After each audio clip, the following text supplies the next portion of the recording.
दर्शकों नमस्कार। मैं सुजय प्रकाश उपाध्याय हूँ। मैं एक ज्योतिषी हूँ और मैं रोज़ चर्चा करता हूँ आपसे कोई न कोई विशिष्ट जन्म कुंडली की या कोई न कोई ज्योतिषीय बिंदुओं पे विचार विमर्श करता हूँ। आज भी आपके सामने जो कुंडली दिख रही है वह कुंडली श्रीमती मेनका गांधी की कुंडली है। मेनका गांधी स्वर्गीय इंदिरा गांधी की छोटी बहू। उस ज़माने में प्रधानमंत्री की बहू हो जाना जैसे स्वर्ग को प्राप्त कर लेना हो, जैसे सब सुख सुविधाओं को प्राप्त कर लेना हो, जैसे वांछित लक्ष्य को प्राप्त कर लेना हो। लेकिन जीवन में जिसे सुख मिला है उसे दुख को भी भोगना पड़ता है, दुख को भी आलिंगन करना पड़ता है, दुख को भी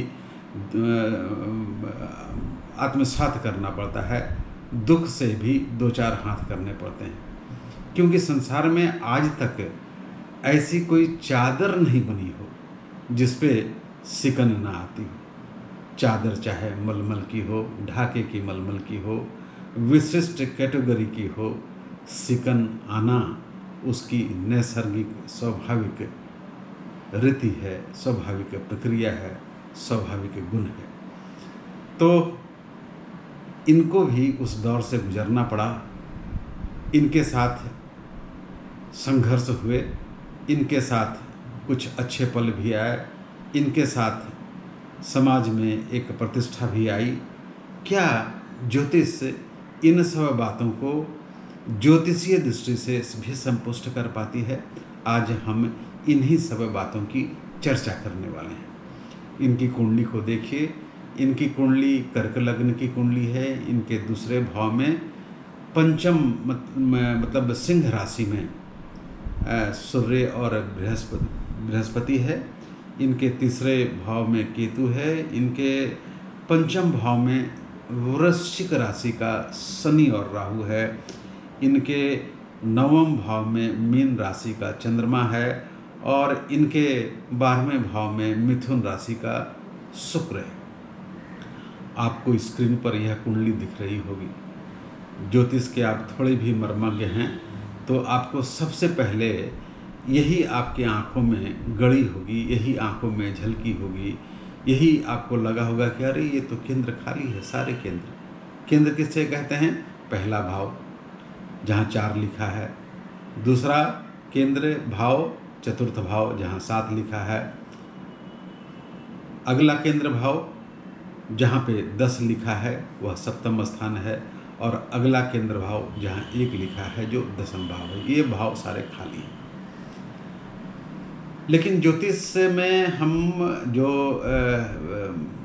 फलित करते हैं, हम जो विश्लेषण करते हैं, हम जो उस पर विवेचन करते हैं, उसके लिए शुरुआती दौर में हम ये देखते हैं कि इनका सूर्य कहाँ है, कैसा है, किन के साथ है। इनका जन्म हिंदू वर्ष के 5वें महीने में हुआ, मघा में, और वेदों में इस महीने को ईसा कहा गया है। इस महीने में जो सूर्य है वह 3 नक्षत्रों से गुजरता है। मघा से गुजरता है, पूर्वा फाल्गुनी से गुजरता है, उत्तरा फाल्गुनी से गुजरता है और इनके जन्म के समय में जो सूर्य है वह मघा नक्षत्र में है। तो सूर्य इनका सिंह राशि में है। सिंह राशि का सूर्य अच्छा माना जाता है। राजा अपने घर में है तो राजा की तरह प्रकृति हो जाती है। यह जातक, यह जातिका जिस तरह से सूर्य बिना भेदभाव के समग्रता से अपनी रश्मियों को, अपनी स्वास्थ्यकारी रश्मियों को लुटाता है, वैसे ही इनका स्वभाव, इनका नेचर हो जाता है। उसके साथ में है बृहस्पति। और ज्योतिष में यह बहुत स्पष्ट रूप से लिखा है कि जब भी सिंह राशि में बृहस्पति साथ में हो जाए या बृहस्पति उस सिंह राशि को देखे तो व्यक्ति ईश्वरीय सत्ता में विश्वास करता है। वह मंदिर में जाके पूजा करे या ना करे, लेकिन एक वैसी ऊर्जा, एक वैसी शाश्वत शक्ति जो संपूर्ण ब्रह्मांड का संचालन करती है, उसमें उसका विश्वास होता है।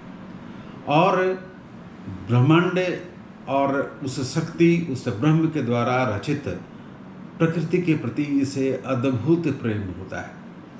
यह प्रकृति से, पशु से, पक्षी से, पर्यावरण से, प्राकृतिक सौंदर्य से, नदी से, नालाओं से इन्हें अद्भुत प्यार होता है और वह प्यार तो झलकता है। और ज्योतिष भी यही कह रहा है। सिंह राशि पर बृहस्पति की दृष्टि हो या सिंह राशि में सूर्य के साथ बृहस्पति बैठ जाए, सूर्य और बृहस्पति की युति सिंह राशि में हो कहीं भी, तो वह व्यक्ति न केवल ईश्वरीय सत्ता में विश्वास करता है, बल्कि वह प्रकृति, प्राकृतिक सौंदर्य, पर्यावरण, पशु पक्षी इनसे भी बहुत अधिक लगाव रखता है, प्यार करता है और उसके लिए जीवन में कुछ करना चाहता है। और यह मेनका गांधी की जिंदगी में बहुत ही स्पष्ट रूप से दिखता है। ज्योतिष भी इसे संतुष्ट करता है। अच्छा, आप पूछेंगे कि आप बताइए, ये बहुत कम समय में वैधव्य धारण कर ली, यह कहाँ दिखता है? इनके सप्तम भाव को देखिए। सप्तम भाव का स्वामी कौन है? शनि। और शनि कहाँ बैठा है? शनि ही पंचम भाव में वृश्चिक राशि में अपने परम शत्रु मंगल के घर में बैठा है। और इतना ही नहीं, वह राहु के साथ भी है। और आपको जानकर आश्चर्य होगा कि जब शुक्र में शनि की अंतर्दशा चल रही थी, तभी वह दुर्दांत और मर्माहत कर देने वाली घटना घटी। संजय गांधी का ऐसा निधन हुआ विमान दुर्घटना में कि उनका एक शरीर अलग अलग कई टुकड़ों में हो गया था। तो इस तरह की घटना तो बहुत स्पष्ट रूप से दिखती है इनकी जन्म कुंडली में। मैंने कहा इनका सप्तम भाव का स्वामी शनि। शनि अपने परम शत्रु के घर में, और केवल परम शत्रु के घर में नहीं, वह राहु के साथ ही। और जब शुक्र में शनि की अंतर्दशा चल रही थी, शायद 82-83 में, तो यह घटना घटी। यह भी ज्योतिष बहुत सुस्पष्ट रूप से इंगित कर रहा है। इनकी कुंडली में जो सूर्य है वह मघा नक्षत्र में है। मघा नक्षत्र का स्वामी केतु होता है। और केतु के कारण ऐसे जातक या जातिका को शुरुआती दिनों में बहुत संघर्ष करने पड़ते हैं और कष्ट, त्रासदी, पीड़ा, संघर्ष से उपजकर वह आदमी परिमार्जित होता है और फिर आगे की ओर बढ़ता है। वह काल जब यह अकेले प्राइम मिनिस्टर आवास से निकल गई थी अपने बच्चे वरुण को लेकर, तो उस समय में इनकी मन स्थिति को सोचिए, इनकी पीड़ा को सोचिए, इनके कष्ट को सोचिए, इनके संघर्ष को सोचिए, और तो और इनके साहस को सोचिए कि कितनी साहसी महिला थी प्रधानमंत्री कार्यकाल में। और वहाँ से यह निर्णय लेना और घर छोड़कर निकल जाना, और उसके बाद संघर्ष किए, अकेले रही, अकेले पालन पोषण किया वरुण गांधी का। और फिर आप पूछेंगे कि भाई बाकी आगे तो यह कई बार एमपी बनी पीलीभीत से, इन्होंने यह मंत्री भी बनी, तो क्या ज्योतिष में कुछ इस तरह का योग बनता है? मैं बराबर कहा करता हूँ, केंद्र त्रिकोण का वह संबंध, कौन संबंध? जैसे पराशर मुनि कहते हैं नवम और दशम का संबंध, धर्म और केंद्र का संबंध है, धर्म केंद्राधिपति योग। इनकी कुंडली को गौर से देखिए। इनका नवम भाव क्या है? इनका नवम भाव मीन है, जिसका स्वामी बृहस्पति होता है, और दशम भाव का स्वामी मंगल है, मेष राशि है, मंगल उसका स्वामी है। तो नवमेश दशमेश का संबंध हो रहा है क्या? जरा देखिए, बृहस्पति और मंगल एक दूसरे को सम सप्तक दृष्टि से देख रहे हैं, इसलिए यह धर्म केंद्रापति योग फलित हो रहा है।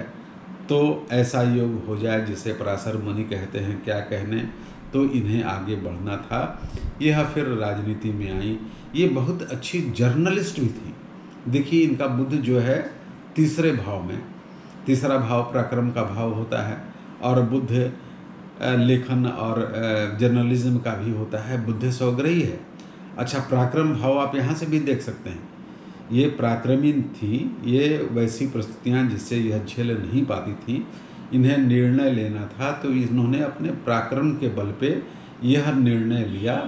और पराक्रम को हम तीसरे भाव से ही देखते हैं, तो तीसरा भाव बली है, पराक्रमी है। इनकी कुंडली में कई वैसे योग बनते हैं। इनकी कुंडली में दामिनी योग है, इनकी कुंडली में गुरु मंगल योग है, इनकी कुंडली में पर्वत योग है, इनके कुंडली में शंख योग है।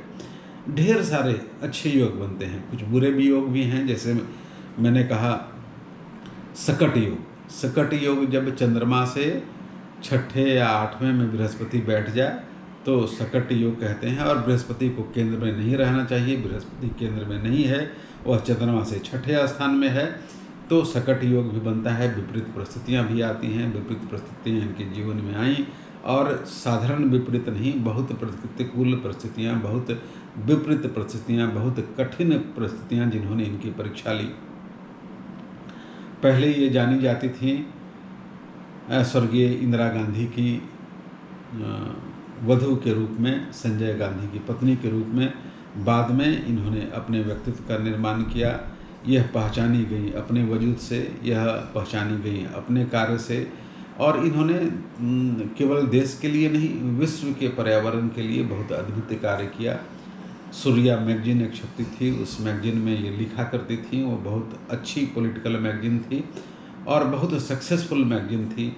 तो उस दृष्टि से यह रचनात्मक भी थी, क्योंकि ऐसे ऐसे योग इनकी कुंडली में बन रहे थे। इनकी कुंडली में अभी बृहस्पति की महादशा इनकी शुरू ही हुई है। अभी वह 2024 से 2040 तक चलेगी। इनका जो पंचम भाव है वह भी पीड़ित है। पंचम भाव कहें तो जो आप देखिए, पंचम भाव में जो शनि है वह परम शत्रु मंगल के घर में बैठा है, वहीं राहु है। इन्हें कुछ एबॉर्शंस भी हुए होंगे, और इनके संतान से जितनी अपेक्षाएं थी उस अपेक्षाओं पे वो खरे नहीं उतरे उतना। तो संतान भाव और संतान भाव को कुछ स्वास्थ्य संबंधी परेशानियां इनकी कुंडली से मुझे दिखती है। भगवान करे वो सब कुछ भी न हो। तो यह सब बात रही मेनका गांधी की। मेनका गांधी की जन्म कुंडली का हमने विवेचन किया। इनका जन्म 26 अगस्त 1956 को करीब 3-4 बजे दिल्ली में हुआ था, और इनका जन्म हिंदू वर्ष के 5वें महीने में हुआ है। ये रही बात मेनका गांधी की जन्म कुंडली के बारे में। ऐसी ही और भी कुंडलियाँ मैं विचार के लिए, ज्योतिषीय विचार के लिए, विमर्श के लिए आपके सामने लाता रहूँगा। यदि मेरा यह विवेचन आपको अच्छा लगता है तो आप मेरे चैनल को सब्सक्राइब कीजिए, मेरे इस वीडियो को लाइक कीजिए, और हो सके तो शेयर भी कीजिए। आपका नमस्कार।